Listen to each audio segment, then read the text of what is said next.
오늘의 사건 반장입니다. 술에 취해 직원을 70cm 길이 막대로 찔러 사망하게 한 혐의를 받는 어린이 스포츠센터 대표가 구속됐습니다. 경찰은 대표를 폭행치사 혐의로 긴급 체포했지만 국과수 소견을 토대로 살인죄로 혐의를 변경했습니다.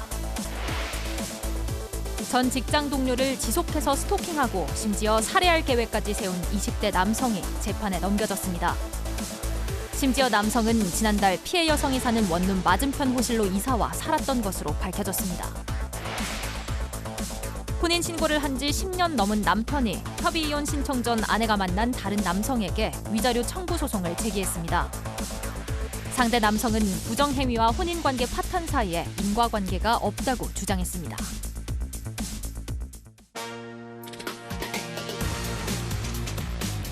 짠! 아유, 안녕하십니까. 아유, 오늘도 또 저 뒤에 벽에서 튀어나왔습니다. 새로운 기분으로 새로운 출발을 하기 위해서. 자, 진실 추적자 사건 반장 2022년 임인년 검은 호랑이 해 첫 번째 방송 시작합니다. 자, 옛날부터 우리 조상들은 호랑이를 귀신과 역병을 몰아내는 존재다 이렇게 믿고 있었다죠.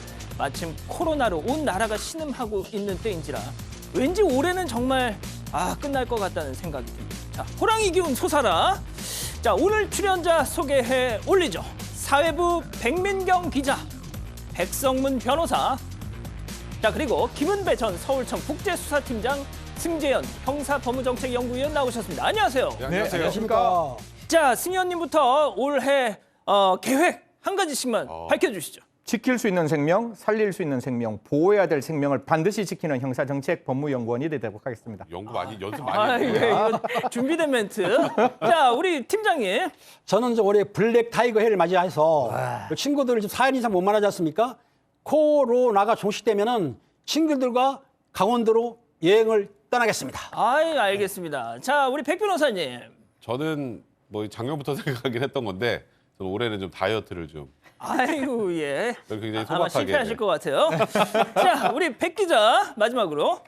저 올해 김은배 팀장님만큼 근육질이 되고 싶습니다. 아유, 그렇군요. 알겠습니다. 자, 지난해 사건 반장 덕분에 행복했어요. 올해도 부탁해요 하신 신산야초님. 할머니인 내가 보기에 양원보 씨는 정말 진실한 사람 같습니다 하신 김정희 여사님. 정말 보는 눈이 있으십니다. 자, 사반 가족회의 몰아보다 밤 새웠어요 하신 이정희님. 미국 조지아의 K독 러버님. 뉴욕의 초경님. 스즈키 옥년님. 모두 사랑합니다. 자, 재미는 물론 의리로 함께하는 사건 반장. 대한민국과 전 세계 동포 가족 여러분의 시선을 모아서 출발합니다.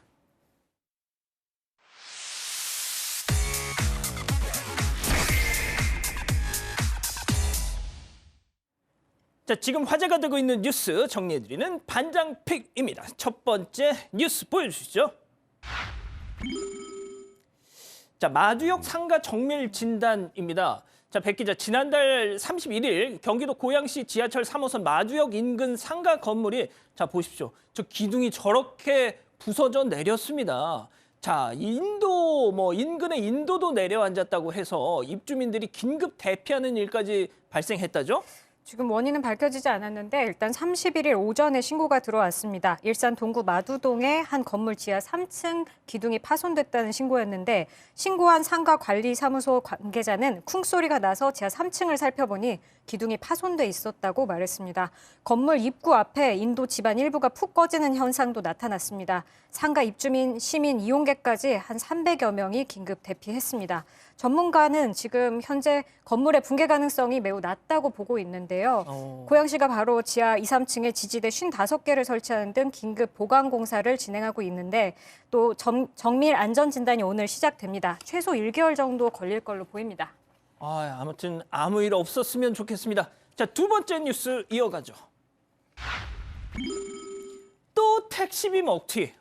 자, 이거 영상 준비했습니다. 함께 보시죠.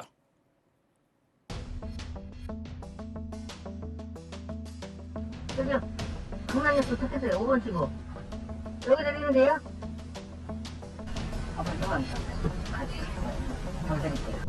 여기요? 네. 네. 네. 어디 가시게요? 제가 같이 하다가 위에 있어가지고요. 아니 지금 내가 전화로 좀 듣고 있는 거. 행분이. 아니 내가 온다는 거 어떻게 보장을 해? 여기 진짜 없어. 잠깐만요. 근데 사진 하나만 찍고 있어요. 얼굴에 한번 찍고 놓는다고. 왜 그럼 내가 한번 저기 당한 적이 있어가지고 그래요. 네, 다녀오세요. 네.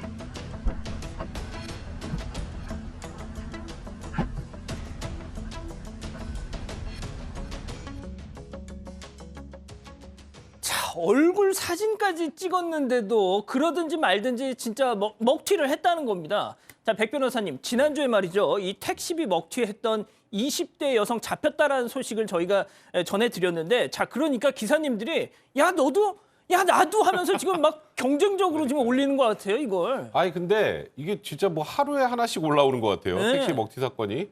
실제로 이런 일들이 꽤 많다라는 걸 또 보여주는 단면이기도 한 것 같고요.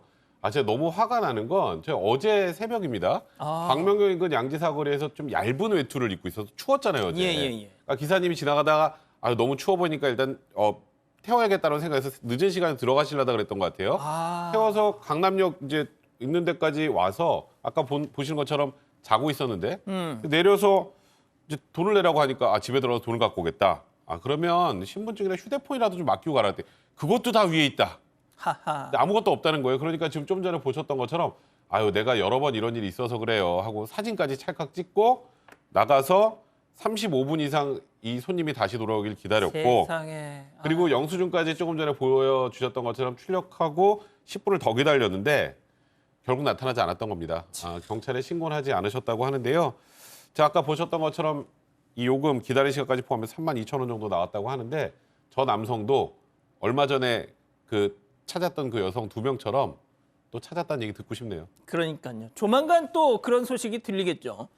자, 팀장님. 새해 벽두부터 먹튀를 당한 기사님이 또 있었다면서요. 또 있습니다. 이민년, 아까 말한 검은 호랑이라고 그랬죠. 블랙 타이어라고 부르는데 그 오전 5시에 고양시 아파트에서 10대 중반에 보이는 남녀가 탔습니다. 타가지고 예. 어디까지 가냐면 부평에 있는 모텔까지 갔어요. 굉장히 아이고, 먼 모텔. 거리예요. 아이고. 예. 그런데 뭐라고 했냐면 거기 모텔에 가면은 다른 친구들이 있으니까 요금을 낼 수 있다고 했는데 도착하자 요금 안 내고 도주를 했어요. 그런데 그 택시를 운전했던 기사분이 한 60대 정도 되시는 분 같아요. 쫓아갔는데 발을 삐끗한 것 같아요. 아이고야. 인대가 늘어나는 거죠. 그러니까는 돈도 못 받고 다치기도 했고 그런 상황이라서 이제 경찰에 신고를 했는데 이게 두 가지입니다. 예. 이 무임승차 같은 경우에는 백 변호사님 잘 알겠지만은 우리가 경범죄 처벌법으로 처리하게 되면은 10만 원 이하 벌금 구력 받거든요. 그런데 처음부터 기망이사가 있다고 한다면은 사기가 되거든요. 그러니까 사기죄로 적용되면은 경찰서에서 담당 형사가 조사를 하거든요. 그러니까 만약에 사기로 이게 접수됐다 한다면 담당 형사가 이 도주한 남녀를 검거를 할 수 있을 것 같습니다. 그렇군요. 자, 승 의원님. 이게 말이죠. 이 택시 먹튀가 원래도 많았던 건데 그동안 공론화가 안 됐던 건가요? 아니면 요즘 들어서 부쩍 많아진 건가요? 저는 기사님들이 그냥 가슴 앓이를 굉장히 많이 했을 거라고 생각을 해요. 사실 저런 먹튀 사건을 경찰에게 이야기를 해봤자 경찰에게 돌아오는 소리는 저희들이 이거는 또 사실상 맞을 수도 있고요. 저희 잡을 수 없는 부분입니다. 고소 취하를 하시는 게 어떻겠습니까? 라는 말씀도 많이 들었을 거예요.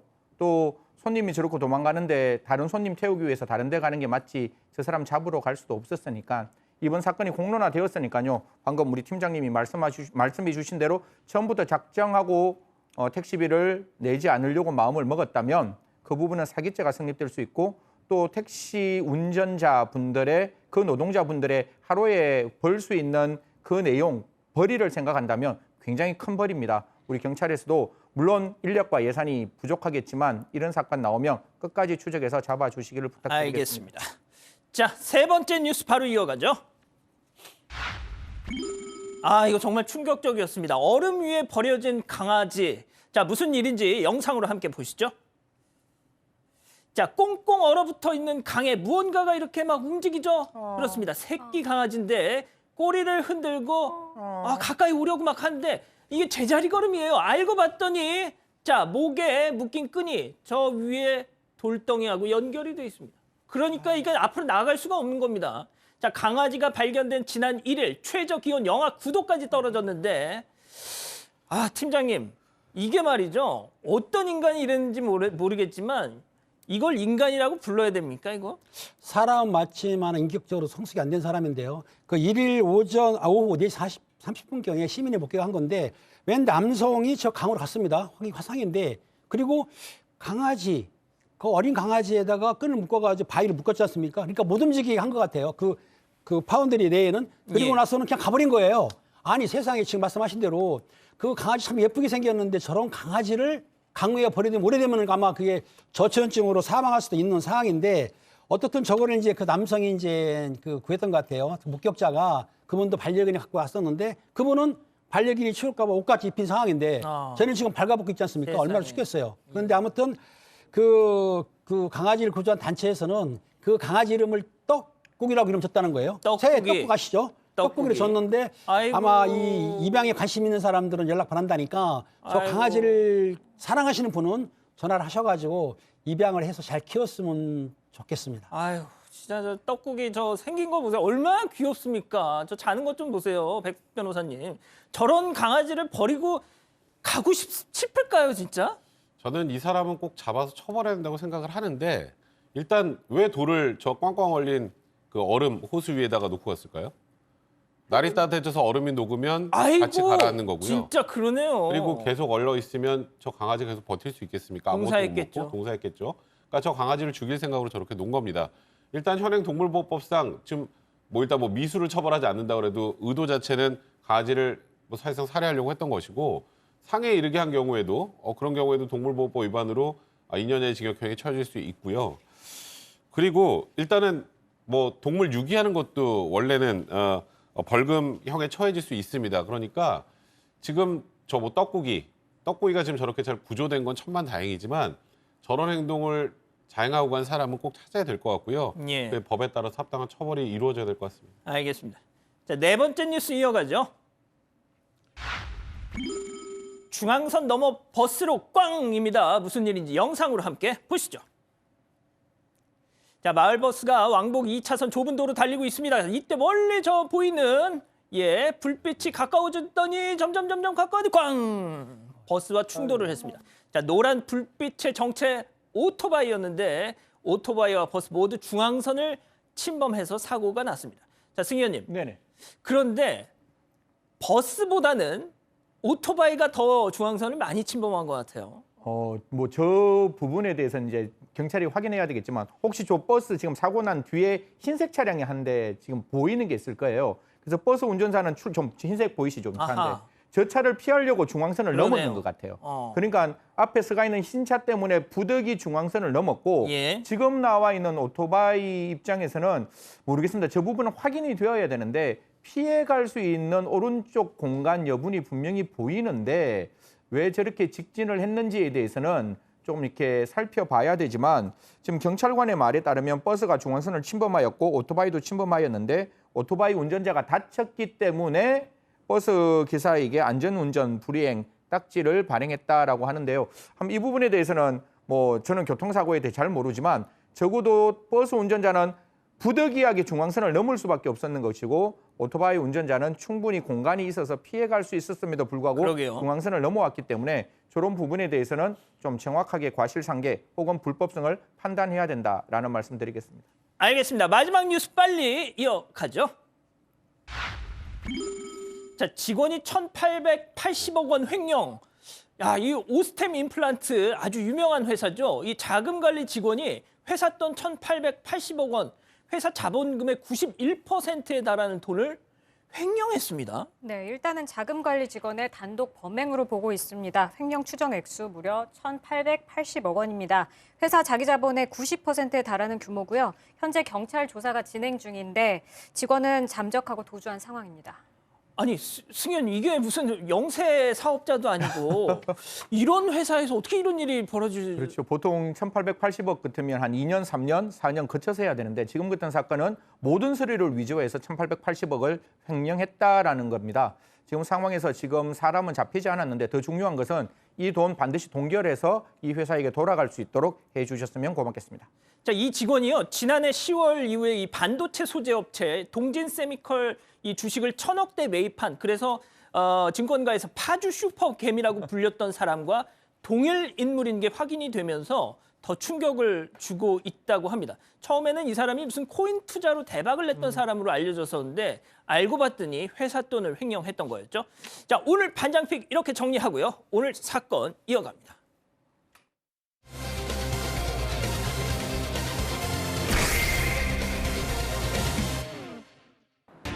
만취 상태에서 직원을 70cm 길이 막대로 찔러 사망하게 한 혐의를 받는 어린이 스포츠센터 대표가 구속됐습니다. 경찰은 대표를 폭행치사 혐의로 긴급 체포했지만 국과수 소견을 토대로 살인죄로 혐의를 변경했습니다. 사건의 전말을 파헤쳐봅니다.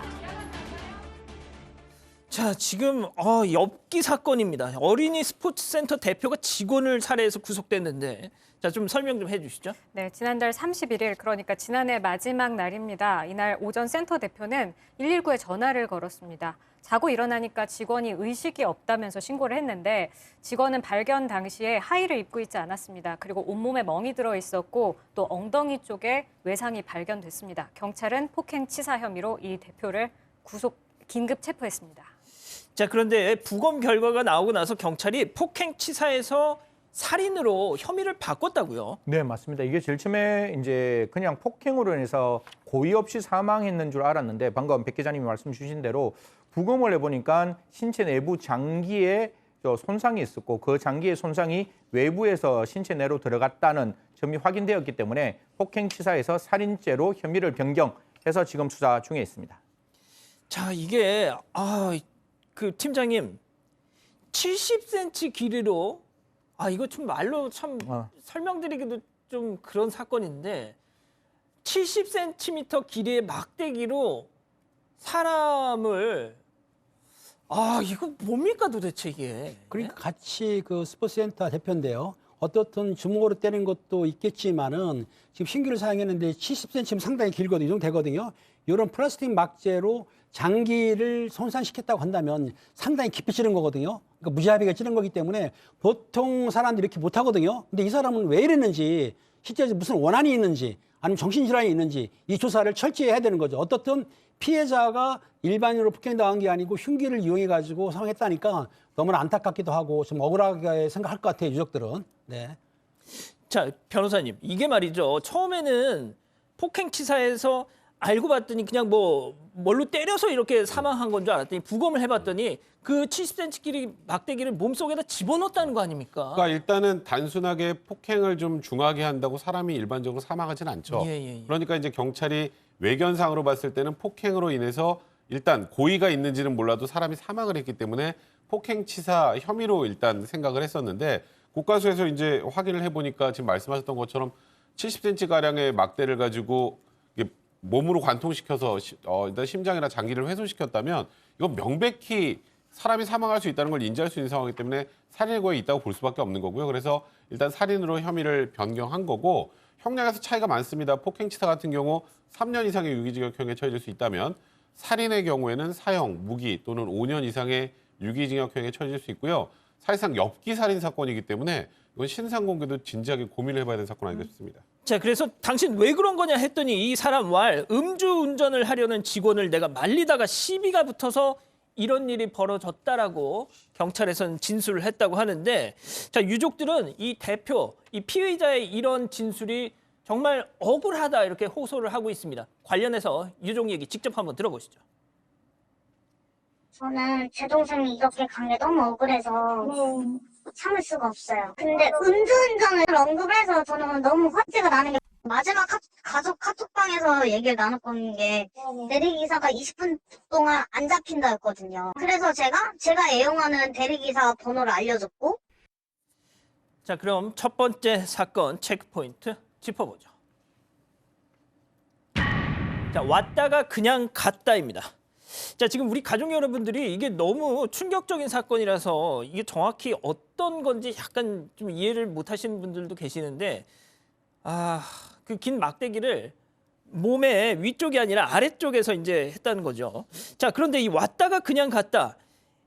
이게 무슨 소리죠, 이게? 바로 경찰입니다. 일단 신고가 한 차례 더 있었던 건데요. 오전 2시에 신고가 있었습니다. 센터 대표는 첫 신고 당시에는 자신의 누나가 한 남성에게 맞고 있다. 그래서 경찰이 가정폭력을 의심하고 출동을 했었다고 합니다. 경찰이 가보니까 현장에 누나는 없었고 대표와 직원 이렇게 둘만 있었다고 합니다.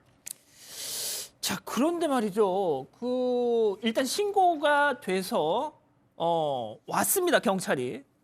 그런데 그냥 간 뒤에 이런 정말 살인 사건이 벌어진 거잖아요. 그러니까 이 부분에 대해서는 경찰청에서는 이런 이야기를 지금은 이야기를 하고 있습니다. 그 당시에 경찰이 출동했을 당시에는 이러한 범죄 현장을 인지하기는 굉장히 어려웠다라고 경찰은 이야기하면서도 또 이런 이야기도 한편 해요. 국민의 눈높이에 맞지 않는 만약에 수사가 있었다면, 조사가 있었다면 그 부분에 대해서 면밀히 들여다보겠다라고 하는데요. 제일 중요한 거는 어린이 스포츠 센터잖아요. 거기에 남성이 누나가 맞는다고 신고했는데 거기서 횡설수설 이상한 말을 하는 동시에 한 피해자가 하의가 벗겨진 상태로 이렇게 넘어져 있었다면 그 넘어진 사람에 대해서 맥박을 체크하고 주위에 혈흔이 없더라도 신체 상태가 조금이라도 불안해졌다면 적어도 이렇게 앰뷸런스 정도를 부를 수 있는 가능성이 있지는 않았을까라는 생각은 해볼 수 있어서 사실 그 현장을 제가 들여다보지는 못했습니다. 그 부분에서 분명히 그러한 범죄를 조금 찾아볼 수 있는 가능성이 있었다면 그 부분에 대해서는 조금 더 들여다봐야 되지 않을까 그렇게 생각합니다. 자, 백 변호사님, 지금 나오는 언론 보도를 종합해 보면 이 숨진 피해자가 하의가 벗겨진 채로 누워 있었다는 거 아닙니까? 그런데 이제 경찰은 단순히 이게 취해서 뭐 그런 상황에 놓여 있는 줄 알고 그저 뭐 이렇게 점퍼 같은 걸로 하의를 덮어주고만 갔다 뭐 이런 보도가 나오던데. 조금 전에 승 의원님 말씀하셨던 것처럼 저희가 현장 상황을 정확하게 확인하고 말씀드린 게 아니기 때문에 좀 조심스럽긴 합니다만 이제 신고를 받고 경찰이 갔는데 한 남성이 하의가 벗겨져 있는 채로 누워 있었고 사실 상태를 조금만 보기 위해서 면밀하게 신체 부위만 확인했어도 멍 같은 것들이 다수 있었던 건 충분히 발견할 수 있었을 겁니다.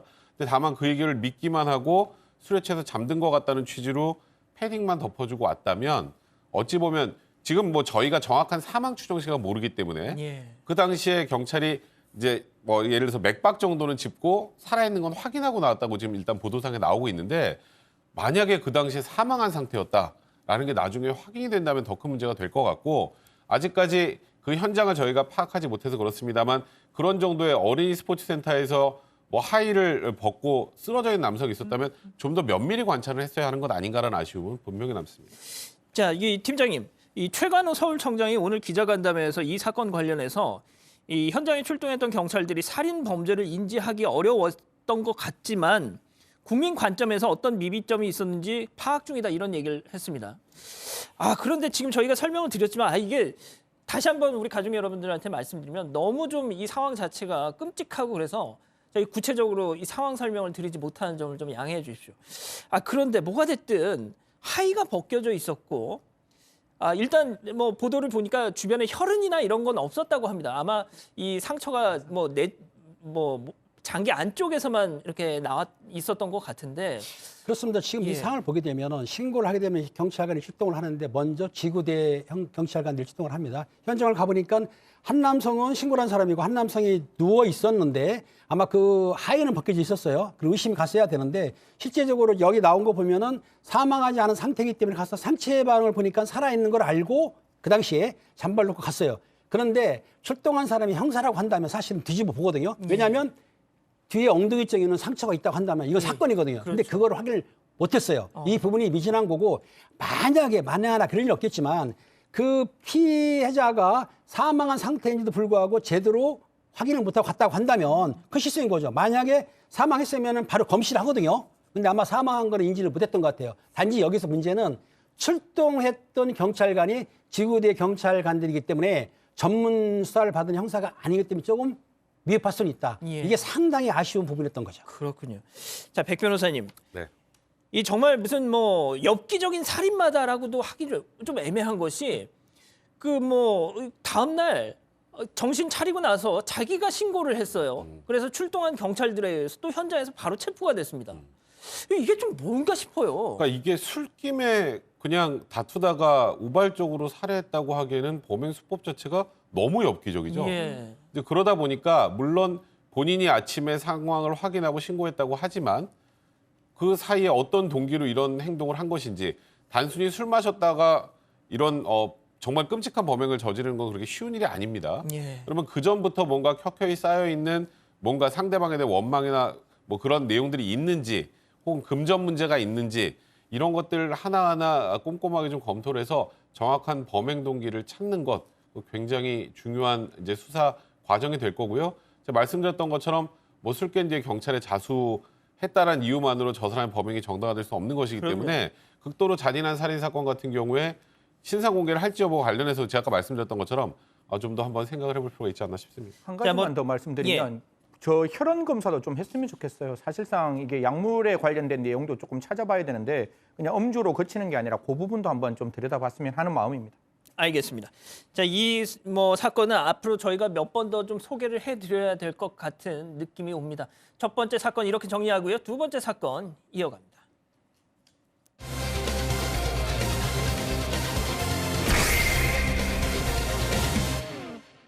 체크포인트 짚어보죠. 불안하면 이사 가든가.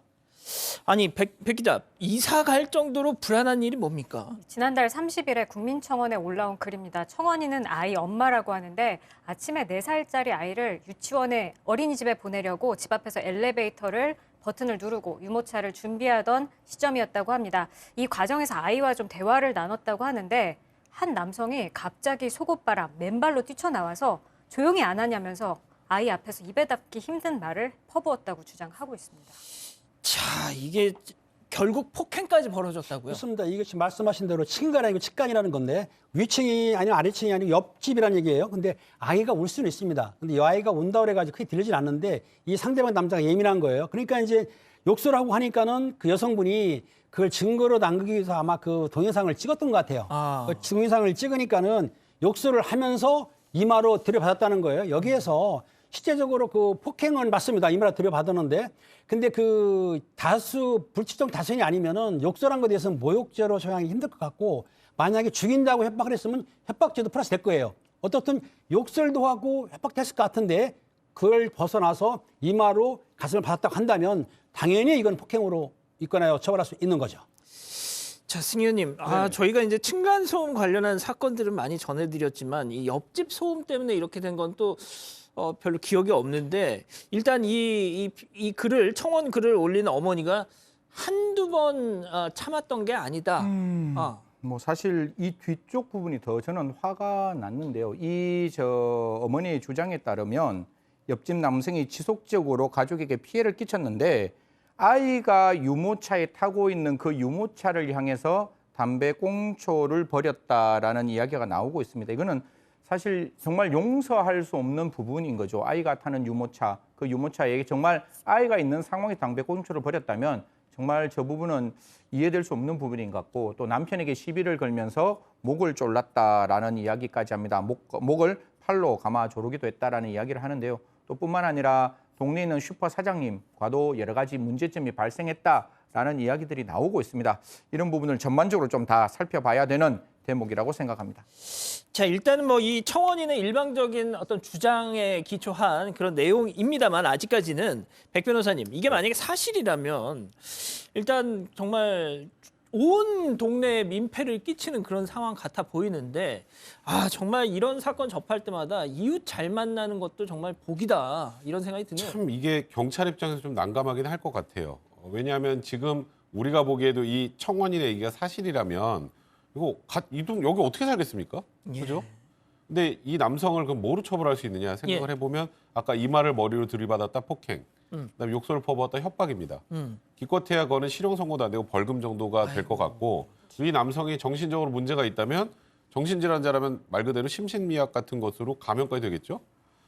그러니까 이제 경찰에서는 이러지도 못하고 저러지도 못하고 신변보호 팔찌를 지급하고 정말 계속 문제가 된다면 좀 이렇게 이사라도 좀 가셔야 될 것 같다 뭐 이런 얘기를 했다고 하는데 저는 저 가해 남성 뭐 보호자가 있는지 없는지 저희가 지금 정확하게 알 수 없지만 이 정도의 정신질환이 있다면 그거는 정신병원 입원시키는 방법도 고려해야 될 것 같고 또 행정입원 같은 것도 가능한지 여부부터 좀 경찰도 좀 알아보고 최대한 옆집에 해가 되지 않을 방법들을 경찰이라면 뭐 어쨌건 공권력의 주체고 국민들을 보호해야 될 주체 아니겠습니까? 이런 여러 가지 부분들에서 고민을 해야지 아이고 이사 가셔야 될 것 같습니다라는 말은 다소 무책임하게 들리긴 합니다. 자, 팀장님, 뭐 결국 얘기하다 보면 마지막에는 경찰인데요.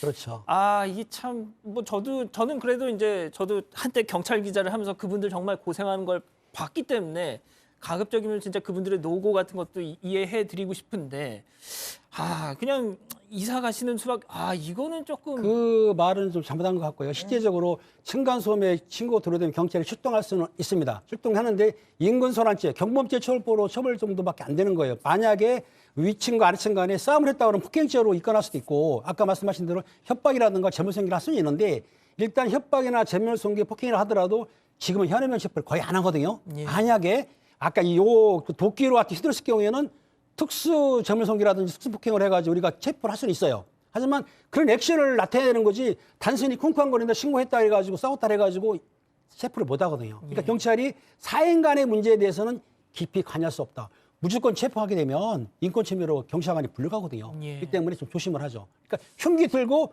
난동 부리면 체포하기 쉬운데 그 전까지는 체포를 못하기 때문에 계속 이어지는 거예요. 그러니까 그런 고충이 있기 때문에 강하게 처벌을 못하는 게 참 단점이죠. 그러니까 예전에 기억하시지 모르겠지만 그 안인득 사건 기억하시죠? 그때 안인득 같은 경우도 거의 이런 뭐 저가 지금 이 남성을 안인득에 비유하려고 하는 건 아닙니다만 예. 이런 일들이 쌓이다가 아주 중한 강력범죄로 가는 경우도 종종 있습니다. 그렇기 때문에 물론 제가 경찰의 입장이 잘못됐다, 경찰이 어떻게 추가로 뭘 해야 된다고 제가 그렇게 강요할 수는 없는 것이지만 이런 정도의 위험한 상황이 계속 지속적으로 반복된다면 이걸 해결해 줄 수 있는 어떤 방안들을 만들어서 얘기를 해야지. 예. 그러니까 말씀드렸던 것처럼 이사 가는 것 말고 방법이 없다라고 얘기를 하시는 건 제가 보기에 그거는 좀 잘못된 방향이다라는 취지로 그냥 말씀을 드린 겁니다. 승현님, 그런데 지금 우리 가족 여러분들 계속 하시는 이사 가는 게 보통 힘든 일이냐 그러세요 지금? 집사람한테 이사 가라 그러면 집사람 화낼 것 같은데 경찰 스스로가 이야기했던 게 있습니다. 저렇게 포스트잇 딱 붙이면 저 스토커입니다. 그래서 지금은 스토킹 처벌법이 만들어졌으니까 저런 경우에 있어서 스토킹 처벌법으로 정확하게 경찰 스스로 이게 스토킹 처벌법 대상이 된다고 말씀하셨으니까요. 정확하게 가시고 만약에 재범 위험성이 있으면 분리 조치하시고 그 분리 조치가 위험하다 싶으면 분리 조치를 해도 위험하다 싶으면 구속까지 청구해 보는 것도 지금 스토킹 처벌법이 시행되고 있으니까요. 고려해 보시는 것 어떨까 제안드리고 싶습니다. 알겠습니다. 두 번째 사건 이렇게 정리하고요. 세 번째 사건 이어갑니다.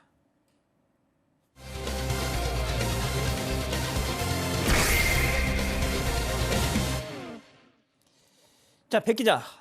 또 진짜 스토킹 또 사건인데 한 여성의 집에 누군가 침입을 했다고요? 네, 경찰에 먼저 신고를 했는데요. 지난 11월이었습니다. 20대 여성이 누군가 우리 집에 좀 들어오는 것 같다. 그리고 물건을 훔쳐가는 것 같다. 이런 내용으로 신고를 했습니다. 조사를 해보니까 한 남성이 보였는데요. 건물 관리인을 사칭하면서 비밀번호를 알아냈고 들어와서 지갑과 현금을 꺼내가고 또 물건도 부쉈습니다. 알고 보니까 이 남성 여성에게 사귀자면서 지속적으로 문자를 보냈던 전 직장 동료였습니다. 자, 들으신 대로 결국 스토킹 범죄였습니다. 그런데 수사 과정에서 더 놀라운 사실이 드러났다고요, 김 아나운서? 네, 스토킹 범죄 처벌법 위반 혐의로 검찰에 송치된 이 남성. 그런데 추가 수사 과정에서 놀라운 사실이 드러났습니다. 남성이 살던 원룸을 압수수색했더니 에탄올과 테이프, 흉기와 대형 캐리어가 발견된 건데요. 남성의 휴대전화에선 에탄올 질식, 살인범, 처벌 이런 단어들을 검색한 흔적도 나왔습니다. 더 충격적인 사실은 남성이 최근 새로 얻어 이사를 간 원룸이 피해자의 집과 복도를 사이에 두고 바로 맞은편에 있는 집이었다는 겁니다. 이 증거물을 토대로 추궁을 하자 남성은 교제를 거절당한 뒤 여성을 살해하기 위해 기회를 노렸다고 자백했습니다. 지난해부터 스토킹 처벌법이 시행되고 있는데도 왜 이런 피해가 계속되는 걸까요? 그러니까 말입니다. 왜 자꾸 이런 피해가 계속되는 걸까요? 자, 여기서 세 번째 사건 체크포인트 짚어보죠. 수사로 드러난 살인 계획입니다. 자, 알고 봤더니 이게 단순 스토킹이 아니라 살인 계획이었습니다. 그 내용이 뭐냐면 경찰에서는 스토킹 범죄하고 아마 이 여성 집을 몰래 들어갔던 것 같아요. 야간에 들어가면 야간 주거 침입 절도라고 하거든요. 그 스토킹 처벌법이나 해가지고 송치를 할 때 저희가 수사 보고서를 쓰거든요. 예. 그러니까 범죄가 드러나지 않는 확실한 경우였을 때는 수사 내용을 썼는데 거기에 이상한 물건이 나왔던 것 같아요. 그 수사 보고를 써가지고 쓰게 되면 검찰로 송치를 하는데 송치받은 검사가 수습검사였다는 거예요. 예. 그 수습검사 위에는 주임검사가 있고 부부장 있고 부장검사가 있는데 그 수습검사가 그 아마 내가 알기는 이제 선배들이겠죠. 주임검사의 도움을 받아가지고 휴대전화에 포렌식을 했던 것 같아요. 예. 했고 또 압수수색 영장을 신청해가지고 압수해 보니까 이 가해자가 이 스토킹 범죄뿐만 아니라 살인을 음모한 정황을 밝혀냈던 거죠. 야, 진짜 백 변호사님. 네. 이 수습 검사의 날카로운 촉이 아니었으면 그냥 어떻게 보면 뭐 거기 무슨 테이프 같은 게 나왔다. 아니 뭐 어디 뭐 수리하려고 했나 보지 뭐 하고 넘어갔을 수도 있는 거잖아요. 만약에 이걸 수습검사가 발견하지 못했다. 그러니까 좀 더 들여다봐야겠다고 생각하지 못했다면 이 남성 처벌받고 이 집으로 다시 돌아왔겠죠. 나와서, 그리고 이 남성이 원래 하고자 했던 행동을 했을 겁니다. 사실 이 남성이 11월에 이 오산시의 원룸을 빌리고 이제 나중에 압수수색에서 확인해 보니까 흉기도 있었고요. 대형 캐리어와 대형 비닐봉투가 있었습니다. 이건 뭐에 필요할까요? 나중에 살해하면 사체 유기할 예. 때 쓰려던 물건이고 거기다 에탄올과 테이프 이런 것까지 발견이 됐고요. 그다음에 이제 휴대전화를 압수해서 알아보니까 휴대전화로 에탄올 질식사, 살인범 형량 이런 걸 검색한 것으로 확인이 됐습니다. 그러니까 지금 이 남성이 빌렸다는 원룸이 이 여성이 거주하는 원룸 복도를 끼고 바로 반대방이었어요. 그러니까 완전히 아예 이 여성 본인의 교제 요청을 거절했으니까 살해하겠다라고 마음을 먹고 이런 걸 준비를 했던 겁니다. 근데 이런 상황에서 단순히 스토킹 처벌법 같은 걸로 처벌을 받고 끝났다면 결과가 어땠을까? 이번 수습검사가 이 부분을 정말 잘 들여다봤던 것 같습니다. 와, 진짜 저도 오피스텔에 살지만 아무리 오래 살았어도 맞은편에 누가 사는지 솔직히 잘 모릅니다. 뭐 출근했다가 뭐 퇴근하고 뭐 이러다 보면 서로 마주칠 일이 별로 없잖아요. 그러니까 그 피해 여성이 살고 있는 그 원룸 맞은편에 승현님 어떻게 보면 베이스 캠프를 차린 거예요. 뭐 만약에 옆에 있었던 사람이 이 사실을 알았다면 정말 섬뜩하고 무서워서 그날 바로 다른 장소로 옮길 수밖에 없었던 상황인 것 같은데요. 그냥 스토킹 처벌법은 흉기를 들지 않으면 3년 이하의 징역 또는 3천만 원 이하의 벌금인데 살인 예비를 했다는 것은 그거와 본질적으로 다른 거의 10년 이하의 징역에 해당될 수 있는 굉장히 중한 범죄입니다. 지금 나와 있는 여러 가지 내용들을 보면 물론 이 예비라는 게 실질적인 어떤 예비의 업무가 예비의 행위가 있었어야 되지만 정말 이런 실질적인 예비의 행위가 있었다면 분명히 이건 살인 예비로 처벌해야 되는 것이고 이 검사의 행동이 아니었으면 이 살인 예비 이후에 백 변호사님 말씀, 우리 팀장님 말씀대로 실행에 착수해 나갔다면 정말 돌이킬 수 없는 큰 범죄가 발생할 수 있었으니까요. 꼭 좀 이런 범죄 잘 끝까지 성심성의껏 들여다봤으면 좋겠습니다. 아까 그 백 변호사님이 설명해 주신 내용 중에 이런 거 있었습니다. 이자가 살인범 형량을 그 검색해 봤다 휴대폰으로. 자, 보세요. 이제 변호사님. 네. 이런 자들의 제일 관심은 혹여 붙잡혀도 내가 얼마나 살 수 있느냐. 감방 가더라도 얼마나 살고 나올 수 있느냐예요, 지금. 그러니까 요즘엔 휴대전화에서 다 나옵니다. 저런 예. 뭐 말씀하셨던 것처럼 이 범인의 그런 생각이나 범인의 준비 과정들이 다 드러날 수 있는 건데 이 남성 같은 경우 이제 이렇게 준비를 하고 실행에 들어갔다가 미수에 그쳤으면 훨씬 중하게 처벌을 받는데 준비만 한 상태라면 아까 승현님 말씀하셨던 것처럼 원래 준비하고 어떻게 범행하자 모의하는 것까지 처벌하는 범죄가 그렇게 많지는 않습니다. 근데 살인죄 같은 굉장히 중한 범죄이기 때문에 예외적으로 예비 음모를 처벌하거든요. 이건 살인 예비죄입니다. 그러면 이 경우 10년의 징역형에 처해지기 때문에 그 전에 있었던 아까 스토킹 처벌법이나 기타 뭐 야간주거 침입 절도 플러스 형법상 살인 예비죄로 처벌이 될 텐데요. 잠깐 다시 말씀드리지만 이 사람이 예비에 그친 건 아까 그 수습검사의 날카로운 촉이었던 것 같습니다. 자, 그런데 말이죠. 이 검찰 그 수습검사 박수 쳐 드리고 싶은데 이 검찰에서 그랬답니다. 이 피해 여성에게 빨리 주거지를 옮기시는 게 좋겠다. 승현님, 결국은 말이죠. 피해자가 이사를 가야 됩니다. 예? 그게 어떻게 보면 검찰에서 지금 해답으로 제시한 게 빨리 이사를 가시는 게 좋을 것 같습니다라고 했다는 거예요. 이게 사실 제가 2022년에 아까 제일 처음에 나올 때 살릴 수 있는 생명, 지켜야 되는 생명, 보호해야 되는 생명은 반드시 지키자, 보호하자, 살리자라고 이야기했는데 이런 전조범죄가 있는 범죄에 대해서 과연 국가가 이 가해자에게 어떻게 분리 조치를 하고 피해자를 어떻게 보호해야 될지 이걸 고민해야 되는데 제가 솔직히 좀 냉정하게 말씀드리면 대한민국에는 피해자 보호 및 지원에 관한 기본법이 없어요. 그냥 특별법에 예를 들어 성폭력이 있으면 성폭력 특별법에 보호자, 피해자를 어떻게 보호할지 그다음에 뭐 스토킹이 있으면 이제 입법 예고가 됐는 스토킹 피해자를 어떻게 보호해야 될지 그런 어떤 시선을 가지고 있는데 국가가 가해자의 처벌도 중요하지만 피해자를 어떻게 보호할까? 피해자에 대한 진짜 시선을 좀 돌려서 피해자가 안전하게 이 사회에서 생활할 수 있도록 좀 만들어줬으면 하는 마음입니다.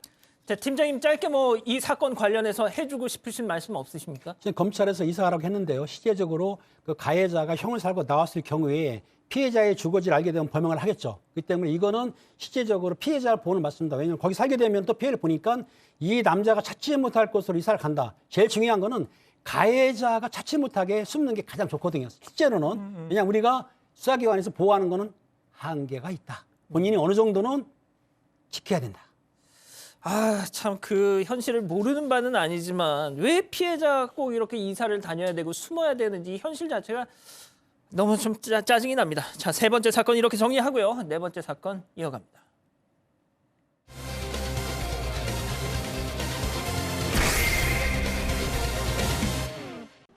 혼인 신고를 한 지 10년이 넘은 남편이 협의 이혼 신청 전 아내가 만난 다른 남성에게 위자료 청구 소송을 제기했습니다.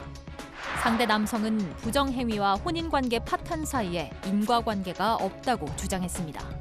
재판부는 과연 어떤 판결을 내렸는지 알아봅니다. 자, 이거 관련해서 우리 가족 여러분들 좀 의견 좀 많이 채팅창에 좀 올려주십시오. 궁금하네요. 자, 한 10년 차 부부의 얘기네요.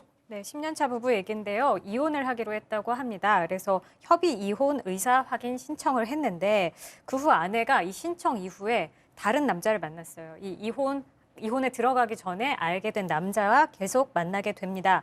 결국 부부가 이혼을 했는데 이후에 남편은 이 교제남의 배우자, 그러니까 아내의 남자친구의 아내죠. 양쪽이 다 유부남이었던 겁니다. 그 사람에게 내 아내가 협의 이혼 과정에서 외도를 했던 사실을 알게 됩니다. 아, 자, 팀장님 그 이후의 상황은 또 어떻게 진행이 됩니까? 그러니까 협의 이혼 신청을 했어요. 결정된 거 아닙니다. 근데 신청 중에 다른 남자를 만나서 교제를 했고 아마 부적절한 관계를 했다는 것 같아요. 근데 이 여성분이 그걸 시인했다고 들었어요. 문자를 보냈는데 남편에게 죽을 죄를 지었다 미안하다. 이건 시인이나 마찬가지 아니겠습니까? 예. 그런 사람이니까 남편분이 화가 났겠죠. 근데 위자료 청구를 여성한테 한 게 아니고 상대편 교제하던 남성에게 위자료 청구를 신청을 할 수가 있거든요. 그렇기 때문에 부적절한 관계를 통해서 이혼이 된 건 아니니까 지금 진행 중에는 처벌받은 걸로 알 수 있거든요. 일단 간통죄는 없어졌지만 그 민사로 위자료 가능하니까 위자료 청구를 한 것 같습니다. 자, 그러면 이 남성 교제했던 남성, 그 아내와 교제했던 남성은 뭐라고 지금 하고 있습니까? 저 잘못 없어요. 왜요? 아니 이 두 사람 협의 이혼하는 과정에서 내가 만났는 거예요. 이 전에 이미 만나서 이 이후로 우리가 헤어지는 게 아니라 이 부부 관계의 파탄, 혼인이 완전히 깨어지고 난 다음에 내가 그 사람을 만났는 거기 때문에 이 이혼과 나와의 문제는 전혀 관계없는 거예요. 왜 인과관계가 있다고 말하는지 저는 이해가 되지 않는다고 이야기를 했습니다. 백 변호사님. 네. 그러니까 이거잖아요. 아니 이미 갈라서기로 작정을 한 이후에 내가 만나는 거다. 근데 왜 나한테 책임을 물어? 약간 이런 거잖아요. 이런 사건 정말 많습니다. 아, 정말요? 그러니까 이게 부부가 사이가 좋은 상황에서 이제 그냥 쭉 가는 과정에 이제 외도가 들키면 그것 때문에 이혼을 하잖아요. 네. 근데 그게 아니라 어떤 다른 이유로 이제 부부가 갈라지기로 결정을 했는데 그 이후에 이혼 도장을 꽝 찍기 전까지 그 사이에 다른 배우자, 그러니까 이성을 만나는 건 굉장히 많거든요.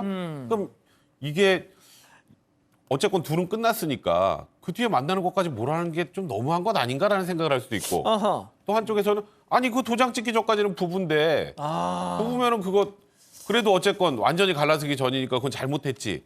이 두 가지 의견이 갈리게 될 수밖에 없습니다. 팀장님 절 보고 웃으시는데 무슨 하실 말씀이 있으신가요? 아니 이거 간다는 거 아닙니까? 예. 이혼하기로 청구를 했어요. 예. 그럼 각서를 하나 쓰는 거예요. 아하. 이 신청서 넣은 이후부터는 내가 이성계지 하는 거는 서로가 용인한다. 요 글자만 들어가면 끝나는데 이걸 왜 썼나 모르겠습니다. 그거는 쓰기가 힘들어요. 아, 그래요? 그럼 너 여자 있지, 너 남자 있지 하고 또 그것 때문에 또 싸우기 때문에 그거는 협의용 과정에서 절대 쓰기 힘듭니다. 뭐 제 그렇습니까? 생각은 이런 거예요. 이게 재판상 이혼하고 협의 이혼이잖아요. 그러면 두 사람 사이는 나는 이혼하겠다라는 기본적인 혼인 의사는 합치되어 있는 거고 그 사이 숙려 기간이라든가 그다음에 재산 분할 청구 때문에 그 혼인이 미루어지고 있는 상황. 보통 재판상 청구면 난 니하고 이혼 안 할래, 난 니하고 살래라는 거하고는 조금 다른 거 같은 느낌이라서 참 이런 거 보면 저는 변호사님 말씀 그다음에 다들 저희들 말씀인데 저는 시청자 여러분께 과연 이런 경우에 있어서 과연 어떻게 돼야 될지 한번 저도 물어보고 싶습니다. 예, 지금 이게 이 실제 벌어지고 있는 사안이어서 저희가 조금 더 어떤 특정 실제 어떤 분들의 입장이 걸린 문제이기 때문에 조금 더 좀 진지하게 진행을 해보겠습니다. 자, 그럼 이쯤에서 이번 사건 체크포인트 짚어보죠. 숙려 기간은 이혼 전이다. 아, 그럼 법원이 이거 외도 맞다라고 판단을 한 건가요? 네, 이게 외도라고 판단했는데 일단 이 판결부터 제가 설명드리고 다른 전체적인 이런 과정에서 어떻게 해결되는지 좀 알려드릴게요. 이번 사안의 핵심은 두 가지입니다. 하나는 협의 이혼. 협의 이혼이라는 건 우리 서로 이혼하자. 그러니까 이제 무슨 변호사 선임해서 하는 게 아니고 둘이 예. 이혼하자. 가서 도장 찍자. 가정법 가서. 그럼 이제 숙려기간을 걸 주잖아요. 다시 한번 곰곰이 생각해 보시기 바랍니다. 옛날에 신고 아저씨가 맨날 하던. 그거 사주간에? 네, 4주에 뵙겠습니다. 그거. 아, 그거. 근데 그럼 그 과정에 그래도 우리가 안 싸우고 그냥 다시 사는 게 낫겠지? 이렇게 살 수도 있는 거고. 그런 경우가 많나요? 종종 있어요. 있어요? 실제로 숙려기간 도중에 다시 그러니까 홧김에 이혼한다 그랬다가 다시 합치는 경우 꽤 있어요. 그러니까 이런 협의 이혼 과정에서는 아직 양당사 이혼 의사가 확실하다고 보질 않는 거예요. 그럼 그 사이에 누구랑 만났다. 그러면 이거는 이혼 완전히 파탄 나기 전 상황에서 만난 것이기 때문에 이건 역시 부정행위라고 볼 수 있는 거고 또 하나 두 번째 협의 이혼이라고 하더라도 진짜 완전히 다시는 우리 얼굴도 보지 말자 이런 정도의 상황이 됐는데 그 이후에 완전히 파탄 난 상황에서 이 남자를 만났다면 위자료가 인정 안 됐을 수도 있는데 문제는 이 남성을 이혼 신청 전부터 알고 있던 남성이에요. 그러면 결국 이 남성 때문에 결국 이 혼인 관계가 점점 벌어지고 결국 이 혼인 관계가 파탄까지 이르렀다고 볼 여지가 충분히 있기 때문에 이 경우에는 이 남성 이거는 부정행위가 맞다고 판단하고 외도가 맞다고 판단해서 위자료 1,500만 원 지급하라 판단한 건데요. 예를 들어서 재판상 이혼. 그러니까 몇 년, 한 5년 동안 별거라고 살았었어요. 그러다가 이제 재판을 통해서 한쪽은 잘했다 잘못했다고 싸우는 과정에 이미 혼인관계가 파탄났다면 그때 그 과정에서 이성을 만나고 있었던 경우에는 이것 때문에 혼인이 깨진 건 아니라고 해서 위자료 인정 안 되는 것도 꽤 많습니다. 그러니까 이거는 무조건 이런 경우에도 도장 찍기 전까지는 외도 이게 단언하는 게 아니고 그 상황 케이스별로 보고 판단을 해야 되는 부분입니다. 승현님, 뭐 저도 개인적으로 지금 이 상황이 어떤 상황인지를 모르고 양 당사가 보통 이혼 소송 저희 주위에 이제 많으면 의견의 대립이 있는 경우는 숙려기간에서 그걸 잘 마주칠 수가 있어요. 그렇기 때문에 이런 경우가 아니고 현실적으로 정말 파탄이 되지 않는 상황에서 아까 변호사님 말씀 정말 잘 주셨는데 그전부터 만나왔던 사람이라면 아까 제가 말씀드렸잖아요. 나에게는 잘못이 없어요라는 그 말 자체가 잘못된 말일 수 있기 때문에 이런 경우에 있어서 위자료 청구 받아들이는 것, 위자료 청구했는 것 저는 뭐 그렇게 부당한 판결은 아니다 이렇게 말씀드리겠습니다. 그렇군요. 팀장님은 뭐 하실 말씀 있으세요? 제가 아까 말씀드린 대로 실질적으로 사생활을 보호하기 때문에 지금 아까 그 결정은 안 났다 하더라도 이 계약서라든지 각서를 쓰게 되면 가능하다고 저는 생각이 드는 거예요. 물론 제가 이제 뭐 정확하지는 않지만 그렇기 때문에 만약에 이혼 신청하시는 분들이 서로의 사생활을 보호하기 위해서는 이런 각서를 하나 쓰게 되면 사생활 간섭 많겠다. 그러면은 위자료 청구가 쉽지 않을 것 같은 생각이 듭니다. 그렇군요. 알겠습니다. 오늘 사건 이렇게 정리하고요. 다음 사건 연구소 이어갑니다.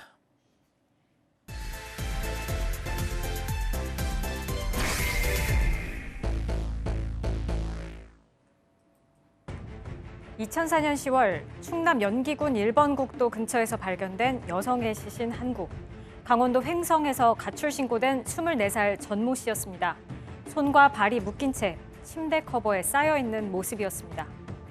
2009년 9월 청주 무심천에서 낚시를 하던 한 낚시꾼은 얼굴과 목에 청테이프가 감겨 있는 여성의 시신을 발견합니다. 닷새 전 실종된 김모 씨였습니다. 경찰은 김 씨의 카드를 이용해 현금 인출기에서 돈을 뽑던 남성을 찾아서 수배했지만 범인은 잡지 못했습니다. 2010년 3월 대전 산업단지에서 24살 송모 씨의 시신이 발견됩니다.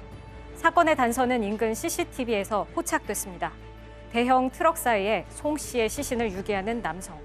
청주지역에서 일하는 택시기사였습니다. 청주를 중심으로 벌어진 3번의 살인사건. 이번에는 범인을 잡을 수 있었을까요? 오늘 사건연구소에서는 미제가 될 뻔했던 청주 택시 연쇄살인 사건을 다뤄봅니다. 자, 기억이 좀 새록새록 하실 겁니다.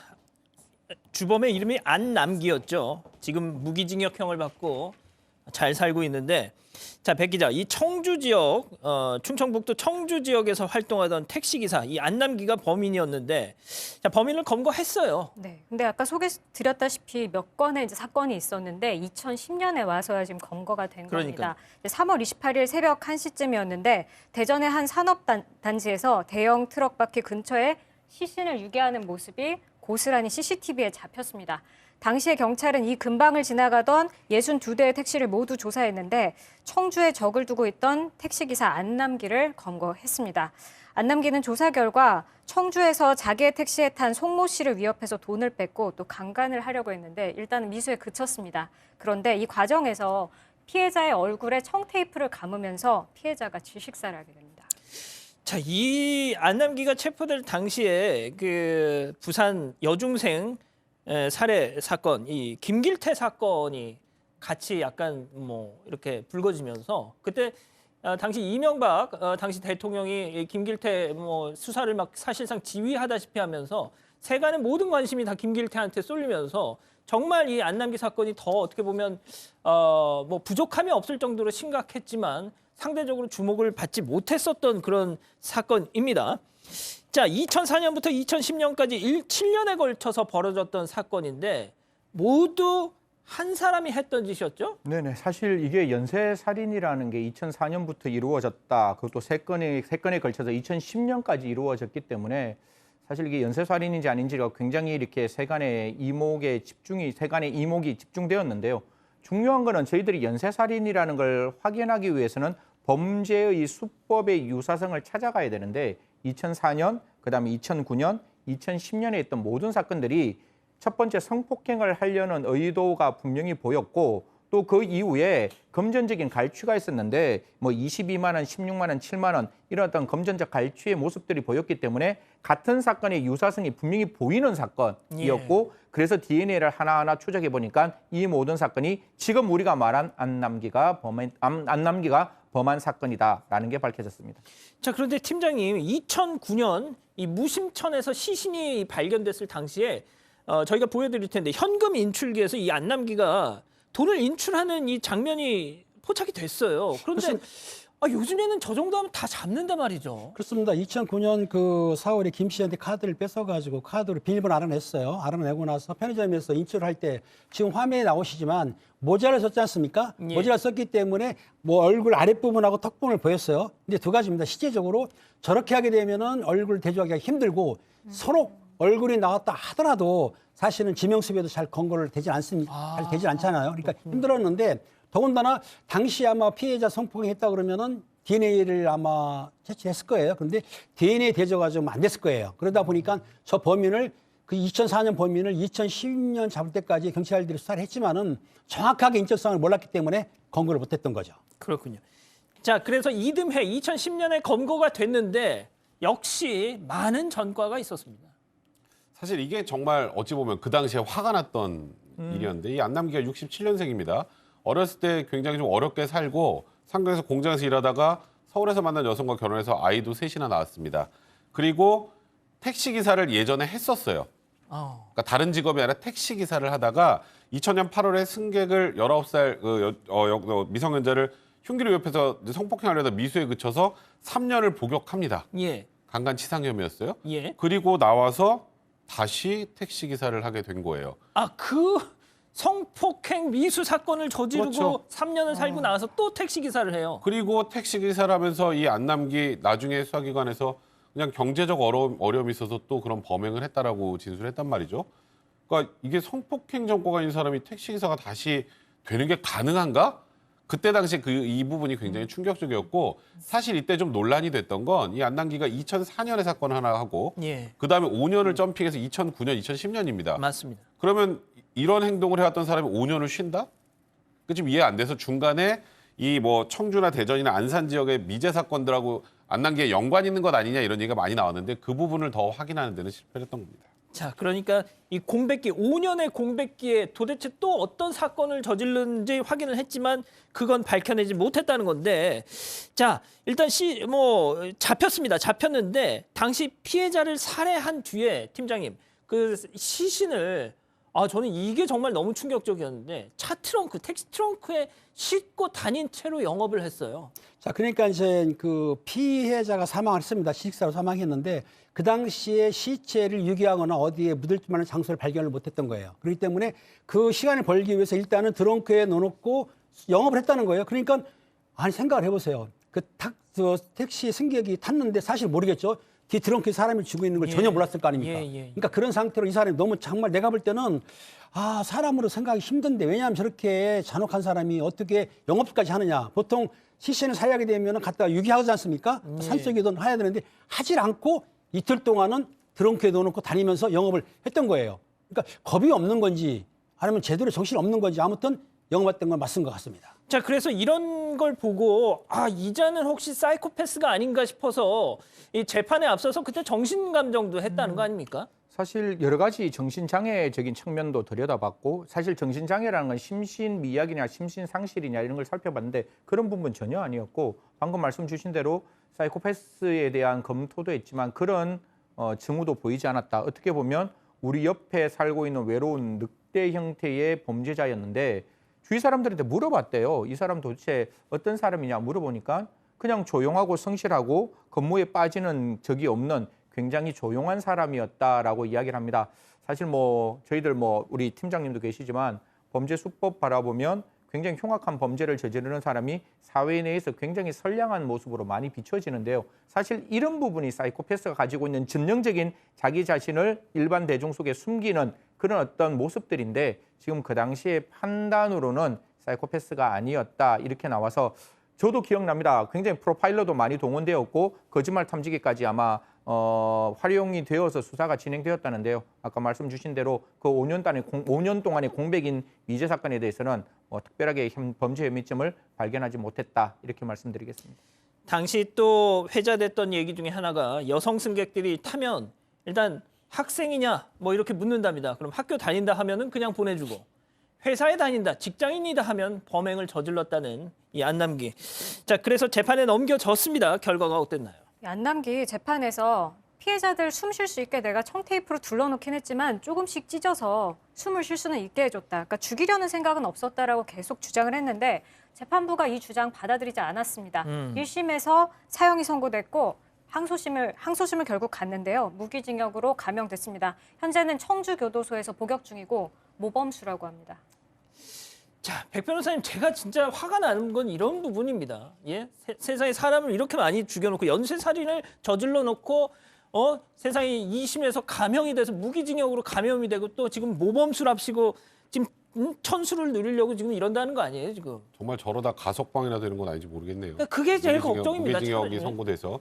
그러니까 아까 조금 전에 말씀하셨던 것처럼 범행 검거되고 주변 사람들 물어봤을 때 그냥 조용하고 성실한 사람으로 기억된다는 얘기를 우리가 다 기억하지 않고 있습니까? 그러니까 지금 그 안에서 본인이 이렇게 행동하는 게 본인에게 가장 이득이 되니까 그런 행동을 한다고 볼 여지도 충분히 있는데 이제 이런 사건이 터지고 이렇게 어찌 보면 연쇄살인 사건 같은 것들이 터진 상황에서 이게 과연 물론 사형이 집행이 안 된다고 하더라도 무기징역으로 감형을 해줘야 될 사안인지 재판부 입장에서는 사형이나 무기징역이나 사실상 종신형이라고 판단할 수 있겠습니다만 가석방이라는 게 가능하잖아요. 예. 그런 걸 생각한다면 항소심의 판단이 저는 그 당시에 항소심 판단이 너무 온건했다는 생각이 듭니다.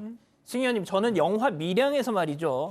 그 전도연 씨가 자신의 아들을 죽인 그 죄수를 살인범을 용서하러 딱 겨우 종교의 귀의에서 찾아갔더니 저는 주님에서 저를 용서해 주셨습니다. 아니, 난 용서할 마음도 없는데 주님한테 용서를 받았다면서 자기 스스로 지금 이러고 있어요. 예? 그 모습 저도 영화를 보면서도 저도 그 종교를 믿고 있는 한 사람으로 참 이게 과연 하나님이 보시기에 어떠한 모습일까라는 생각을 머릿속에 지울 수가 없었는데 사실 용서는 피해자가 하는 거지 가해자 스스로 용서를 하는 건 절대로 아님에도 불구하고 이런 일들이 많이 발생하고 있어서 참 한편으로는 물론 뭐 살인을 했는 사람 그 교정시설에서 굉장히 선량하게 지내는 것 그 자체가 나쁜 거는 아닌데 과연 그 가해자가 피해자를 위해서 우리가 무엇을 해야 될까? 사실 그 안에서 노역을 하는 부분이 있거든요. 그건 분명히 피해자 쪽에서 안 받는다, 돈을 받지 않는다 이런 어떤 이야기도 있지만 그 가해자가 피해자를 위해서 우리가 평생 동안 무기징역을 할 동안 무엇을 할 수 있는지도 좀 같이 고민했으면 좋겠다라는 말씀드리겠습니다. 자, 팀장님, 이 당시 저 사건 때문에 말이죠. 지금은 아닙니다. 이건 확실히 좀 하고 넘어가요. 지금은 저렇게 안 됩니다. 그때 당시에는 진짜 뭐 택시 타기 무섭다 막 이렇게 했지만 그래서 저게 도급 택시였잖아요. 그렇죠. 도급 택시라는 거는 택시를 임대해서 내가 쓰는 거예요. 그러니까 무슨 말이냐면은 그 당시 한 월 100만 원 정도 주게 되면 택시를 내가 마음대로 사용합니다. 그러니까는 10시간 하고 12시간 하고 24시간 관계없이 했던 거예요. 그러다 보니까 이런 문제가 생기고 도급 택시기 때문에 사체가 발견이 안 됐었는데 요게 2021년 부산 같은 경우에도 한 7년 동안 택시 그 회사가 이 도급 택시를 운영했는데 적발이 됐어요. 예. 그런데도 불구하고 영업 정지를 시키는 게 아니고 취소시키는 것도 아니고 5대 정도의 감차만 했다는 거예요. 무슨 말이냐면 택시 등차를 안 해준 거죠. 택시 있는 택시에 대해서 5대는 운영 못하는 것뿐이지 영업 정지 시킨 게 아니거든요. 이런 문제가 있었고 2018년도 마찬가지로 경찰에서 도급 택시 138명을 조사를 했는데 당시에 유가보조금과 택시를 타게 되면 유가보조금이 나오거든요. 예. 4,100만 원을 수령했다고 하는데 어떻든 이 도급 택시를 이용했기 때문에 당시에 이 범인을 쉽게 검거하지 못했던 거죠. 그렇군요. 자, 승 의원님 마지막으로 좀 짧게 부탁드릴게요. 지금은 괜찮죠? 지금은 안전합니까? 지금 이제 사실 굉장히 이런 문제 때문에 어떻게 생각했는가 하면 살인, 강도, 성폭행, 성추행, 아동, 청소년에 대한 성폭행, 마약 등을 했는 경우는 택시 면허를 취소하고 택시 면허 운전을 할 수 없도록 했는데 그럼에도 불구하고 사각지대가 분명히 만들어져 있고 기억나시죠? 우리 사건 반장 계속 보신 분들은 콜뛰기에서는 여전히 이러한 어떤 사각지대의 범죄의 어떤 경력들이 많이 남아있는 분들이 운전하신답니다. 물론 이분들이 반드시 범죄를 일으키는 건 아닌데 그 우리 선량한 시민의 입장에서는 이런 분들이 아닌 운전자가 운전하는 차를 타기를 원하는 부분이 있으니까요. 이런 부분 국가에서는 좀 잘 살폈으면 좋겠다라는 말씀 드리겠습니다. 자, JHY님이 이렇게 이 뭐 판결 이런 거에 대해서 좀 많이 답답하셨는지 저한테 원보 씨 다시 공부해서 판사하시면 안 되나요? 이렇게 하셨는데 제가 지금 머리가 굳어가지고 이제 공부가 잘 안 됩니다. 알겠습니다. 자, 이렇게 정리하고요. 이어서 사건 현장 넘어갑니다.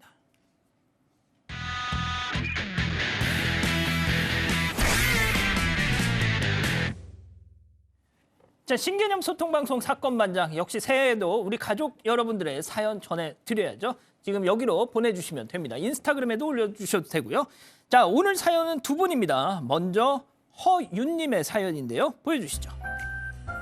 자, 육아휴직 중에 완전 중독돼 버렸던 사건반장 복직하고 본방사수 못하고 다시 보기만 봤는데 연말에 잠깐 휴가를 받으셨는지 모처럼 본방사수 하셨다면서 저렇게 사진을 보내주셨습니다. 저 나올 때는 활짝 저렇게 웃고 있던 아이가 자 다시 보여주죠. 백성문 변호사님 나오니까 얼굴을 파묻고 있습니다. 보기 싫다는 거죠. 눈을 가리고 있어요, 너무 손으로. 절묘하게 찍으셨네. 손으로 절묘하게 아우 도저히 못 봐주겠어요. 이건 안 되겠네 이런 표정이네요. 야 진짜 저렇게 싫어할 수가 있나? 아니 1월 첫 방송부터 지금 하필 저를 저격하는 사진을. 자, 본의 아니게 예. 자, 다음은 수종님이 보내주신 사연인데요. 자, 네일샵에 가서도 본방사수하는 우리 엄마 정말 사건반장 찐팬이에요. 3시만 되면 밖에 있다가도 사반 보러 집에 갈 정도입니다 하셨습니다. 그런데 어머님 조남을 알려주시지 않아가지고 지금 안타깝게도 그냥 이렇게만 전해드리겠습니다. 정말 감사드리고요. 새해 복 많이 받으십시오. 자, 오늘 찾아갈 첫 번째 현장 영국으로 가보시죠.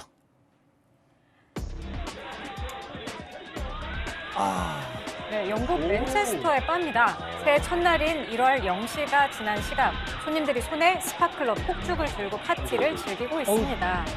근데 분위기가 좀 이상합니다. 뭔가 손가락으로 주위를 가르치는데요. 올려보다가 갑자기 나가버립니다. 한 여성은 바 테이블에 앉아있던 여성을 뒤로 당깁니다. 뭔가 이렇게 불이 붙은 것 같은데요. 지금 천장에서 막 떨어지네요.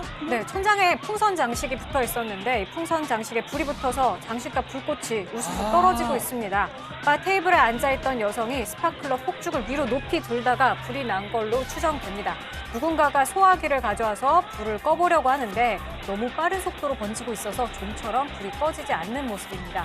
잠시 후 불이 붙은 풍선 장식이 바닥으로 완전히 떨어지면서 아수라장이 됐습니다. 빨리 대피해야 될 것 같은데 저거. 네, 당시 바에 있던 손님 170여 명이 대피했다고 합니다. 곧이어 소방차 4대가 현장에 도착해 불을 무사히 껐다고 합니다. 손님 3명이 연기를 들이마시는 바람에 구급차에서 응급치료를 받았는데 이 중 2명은 인근 병원으로 옮겨졌습니다. 현재 구조대원들이 정확한 화재 원인을 조사하고 있습니다. 알겠습니다. 자, 다음 현장 중국으로 가보시죠. 네. 지금 누가 빠져 있어요? 네, 어느 호수인데요. 한 남성이 떠 있습니다. 지금 떠 있는 것 같진 않고 갇혀 있는 것 같은 느낌인데 꽝꽝 얼은 호수에 얼음에 끼어 있습니다. 저 남성 실수로 호수 위에 떨어졌다고 합니다. 지금 얼음에 몸이 끼었다. 네, 지금 물이 너무 차서 남성이 지금 끼인 상태로 몸이 마비되고 있어서 움직이지 못하고 있는 모습이 누구 보입니다. 뛰어들었어요? 신고를 받고 출동한 현지 경찰입니다. 곧바로 구조에 나섰는데 먼저 경찰관 한 명이 조끼를 입고 뛰어들어서 남성을 붙잡습니다. 구명조끼를 입히려고 하는 것 같습니다. 한 사람 더. 네, 다른 경찰관도 또 호수로 뛰어들어서 구조를 돕고 있습니다. 그런데 이게 꽁꽁 얼은 데다가 지금 구조가 쉽지 않은 것 같아요, 좀. 경찰관이 막대기로 옆에 있는 얼음들을 깨고 있는데 세상에. 워낙 단단하게 얼어서 지금 잘 깨지지 않고 있다고 합니다. 다른 경찰관 한 명이 이들을 도우려고 깨부수러 왔다가 오히려 호수에 지금 빠졌습니다. 아이고야. 바로 위에서 밧줄을 내려서 남성을 구하려고 시도도 해보는데 이 방법도 지금 잘 되고 있는 것 같지는 않습니다. 아이고. 결국엔 물가와 가까운 옆쪽에서 밧줄로 이들을 끌어올렸고 경찰관과 남성이 호수 밖으로 무사히 올라오면서 구조에 성공했다고 합니다. 팀장님, 보통 저렇게 얼음물에 빠지면 저체온증 또 막 일단 얼어버리니까 몸이. 그러니까 얼음이 두 가지입니다. 얼음이 많이 얼었으면 추락하게 되면은 충격으로 사망할 수도 있고 그렇죠. 그 물이 매우 차가울 경우는 저체온증 있지 않습니까? 예. 이 시간이 문제인데 저 골든타임을 지켰기 때문에 저분이 살아나신 거예요. 알겠습니다. 천만다행이네요. 자, 다음 현장 인도로 가보시죠. 뭐죠 이거? 네, 지금 한 남성이 초록색 깃발을 내리니까 소년이 자전거를 타고 출발하는데요. 지금 보시는 것처럼 손수건으로 눈을 가리고 자전거를 타고 있습니다. 좀 위태로워 보이는데요. 좀 아찔해 보이기도 하고요. 예. 이 소년이 눈을 가린 채 계속해서 저렇게 앞으로 나아가니까 지금 보시는 것처럼 어느새 자전거를 탄 수십여 명의 남성들이 이 소년 주변으로 몰려들기 시작합니다. 딱 보는 것처럼 뭔가 호위하는 것 같죠? 호위하듯이 이 소년을 둘러싼 남성들이 이 소년과 속도를 맞춰서 달리고 있습니다. 자, 그런데 일단 저는 보고 나서 드는 느낌이 따라하면 안 될 것 같다는 생각이 듭니다. 그럼요. 예. 좀 위험해 보이잖아요? 예. 근데 저게 왜 지금 아이가 눈을 가리고 있느냐? 알고 보니까 캠페인 행사라고 합니다. 캠페인. 자, 인도 사회에서 만연한 여성 폭력에 대한 경각심을 일깨우기 위해서 소년이 눈을 가리고 20km를 길기도 하네요. 자전거로 달린 건데요. 저 소년 11살입니다. 인도의 여성과 소녀들을 보호하고 정의를 실현하는 데 도움이 되기를 희망하면서 무술 훈련의 일환으로 이 행사에 참여하게 된 것이라고 합니다.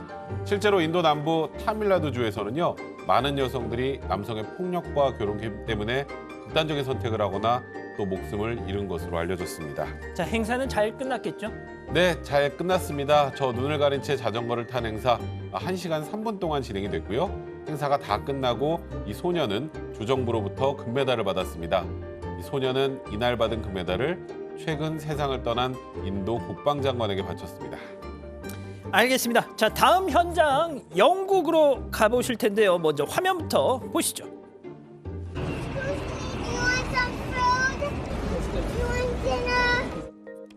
네, 지금 보시는 것처럼 귀여운 꼬마아이가 거리를 돌아다니면서 누군가에게 음식을 먹겠냐고 이렇게 묻습니다. 되게 귀엽네요. 그리고는 텐트 안에 있는 사람들에게 뭔가 전달을 하죠. 자, 여기는 런던의 어느 노숙자 텐트촌인데요.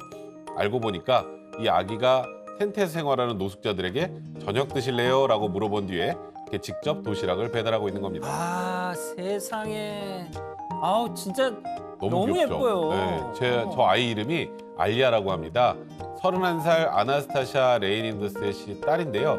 레이닌더스 씨는 길에서 추운 크리스마스를 맞이하게 된 노숙자들에게 버팔로윙, 시금치, 마카로니, 그리고 치즈를 곁들인 음식을 직접 만들어주고 싶었다고 합니다. 그래서 저 귀여운 딸 알리아와 함께 장을 보고 세상에. 요리를 한 뒤에 이렇게 정성스럽게 도시락을 싼 겁니다. 자, 알리아 얘기 한번 들어보시죠. We're at the Zoom kitchen today. We're gonna help some people. Don't have a home. They're gonna come to our house. 네, 알리아는 노숙자들에게 도시락을 나눠주면서 손으로 만든 크리스마스 카드까지 저렇게 직접 전달을 했습니다. 아이 세상에 애가 저렇게 그냥 일일이 다 가가호호 배달을 하는데 좀 나와서 봤지 좀. 어? 네, 아유 그래도 저렇게 기특하게 하는 게 얼마나 춥다고 귀여워요. 그냥 안에서 손만 내미는 거 그러니까. 말고. 아이고 정말. 레인더스 씨는요, 자신이 14살 때 가까운 친척이 봐봐. 노숙자가 됐다면서 이 기억이 남아서 항상 노숙자들에게 힘이 돼주고 싶었다고 합니다. 그래서 딸 알리아에게 이 불행한 상황에 처한 사람들을 도와줘야 한다고 항상 가르쳐왔고, 또 알리아도 2살 때부터 부모님과 함께 노숙자에게 무료 급식을 나눠주는 일을 도왔다고 합니다. 참 어린 나이인데도 저렇게 부모님을 따라 노숙자를 돕는 걸 보면 정말 마음씨가 착한 것 같은데요. 앞으로도 이웃에게 베풀며 사는 착한 알리아가 되길 바라겠습니다. 자 승희원님 짧게. 아 진짜 너무 이뻐요 진짜. 그러니까 어. 저 따뜻한 마음이 모든 사람들의 마음을 녹일 수 있는 2022년이 되었으면 좋겠습니다. 저분들도 빨리 자립하셔가지고 2022년에는 저 텐트가 아니라 정상적인 생활 속으로 돌아갔으면 하는 마음까지 함께 전하도록 하겠습니다. 알겠습니다. 자 다음은 동물이 주인공인 인도로 가보시죠. 네, 길 한복판인데요. 황소 한 마리가 보입니다. 성인 남성 여러 명이 입에 밧줄을 묶어서 붙들고 있습니다. 이 모습을 마을 주민들이 둘러싸서 지켜보고 있습니다. 잔뜩 신이 났는지 환호성을 지르고 있습니다. 그런데 그때 갑자기 황소가 홀로 사람들을 들이받을 듯 고개를 듭니다. 불안합니다. 이거 네, 불안합니다. 방향을 그럼. 틀어서 질주하기 시작합니다. 네, 깜짝 놀란 마을 주민들이 재빨리 도망치지만 애기. 황소는 화가 단단히 난 것 같습니다. 이리저리 날뛰면서 주민들을 공격합니다. 이거 좀 큰일 날 것. 지금 계속 달려줘. 좀 누가 줄 좀 잡지 좀. 네, 지금 이 마을에서는 에루투 기둥 비자라고 하는 인도의 전통적인 황소 경주라고 합니다. 경주는 지방 당국의 허가 없이 불법으로 치러졌는데요. 경주 직전의 준비 과정에서 황소가 저렇게 난동을 부리면서 남성들이 밧줄을 놓쳐서 이런 사태가 벌어진 겁니다. 아이고. 황소는 이후에 도망쳤지만 다시 잡혔는지에 대해서는 알려지지 않았습니다. 황소의 난동으로 행사를 보기 위해 나온 노인을 포함해서 최소 50명이 부상을 입었습니다. 이거 너무 위험하다. 결국 불법으로 하니까 저렇게 사달이 나는 거예요. 자 마지막 동물 러시아로 가보시죠. 까마귀. 네, 맞습니다. 눈이 쌓인 나무 위에 까마귀 한 마리가 앉아 있습니다. 까마귀가 갑자기 나무 위에 쌓인 눈을 부리로 쪼더니 누군가의 손에 눈을 갖다 놓습니다. 사람을 좀 잘 따르는 것 같습니다. 그러네요. 사실 이 까마귀는 좀 특별한 능력을 가지고 있다고 합니다. 어떤 능력이요? 사람의 말을 알아듣는다고 합니다. 오. 정말 그런지 한번 볼까요? Дай лапу. Молодец. Дай другую. 나보다 Покажи 낫네. средний палец. Гоша, неси перчатку на дерево. 야, 그 진짜. 이디.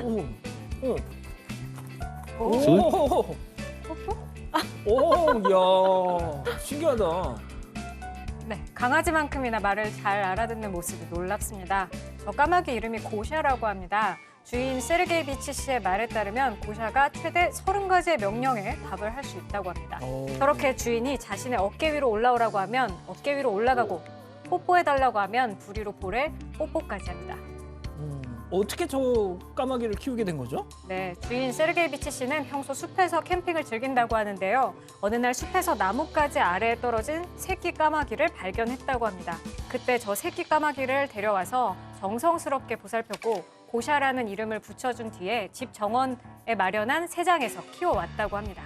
까마귀 고샤를 위한 유튜브 채널과 120만 명이 넘는 팔로워를 보유한 SNS 계정도 있다고 합니다. 세르게이비치 씨는 슬플 때 고샤와 함께 SNS에 올린 옛날 영상을 보면 기분이 좋아진다고 말했습니다. 알겠습니다. 자, 지금 애니님이 이런 말을 하셨네요. 나 지금 운동 가야 되는데 내가 왜 이걸 보고 있지? 사건 반장에 중독되신 겁니다. 자, 잠시 30초간 전하는 말씀 듣고 다시 옵니다. 채널 고정, 리모컨, 마우스, 핸드폰, 태블릿 다 don't touch. Anything you can do, I can do better. I can do anything better than you. No, you can't. Yes, I can. No, you can't. Yes, I can. No, you can't. Yes, I can. Yes, I can. Bye bye. No, you can't. Yes, I can. No, you can't. Yes, I can. No, you can't. Yes, I can. No, you can't. Yes, I can. 자, 오늘 준비한 소식은 여기까지입니다. 새해 이런저런 계획들 많이 세우셨죠? 작심삼일, 오늘이 3일째인데요. 어째 잘 버티고 계신지 모르겠습니다. 조금만 파이팅 해보시죠. 자, 저희는 내일도 별이 3개 오후 3시에 다시 옵니다. 자나깨나 코로나 조심. 안녕히 계십시오.